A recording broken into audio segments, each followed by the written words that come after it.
their lives are still full of exactly the same troubles that characterize human life in general. And so you compare yourself on one dimension. You don't see, well, the person's worked 80 hours a week for 40 years and it's blown all his relationships out of the water.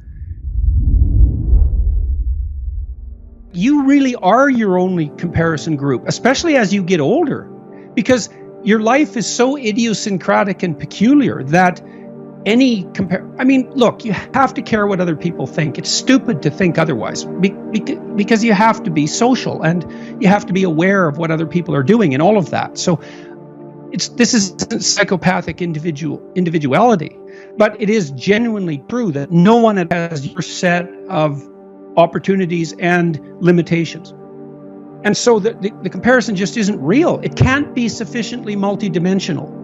Because maybe you see someone who's rich. I've met many people who are very, very rich.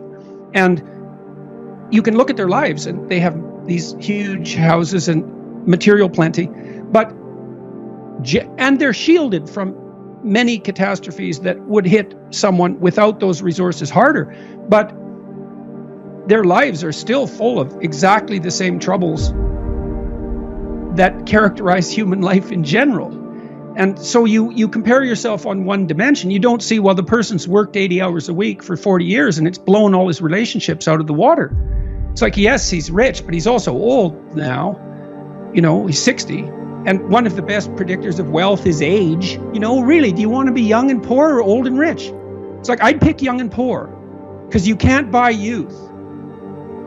And so, and that's something that's worth considering. But you don't know what burdens the people you're jealous of are carrying. So leave it be. It's not helpful to you to be envious. And I learned that looking at, power mad C-suite types. First of all, they're generally not power mad because power is actually an unbelievably unstable way of establishing authority. You get slaughtered if you're not reciprocal in most reasonably functioning organizations. And if you're in an organization that only rewards the exercise of power, the probability that organization is going to fail in totality is extraordinarily high.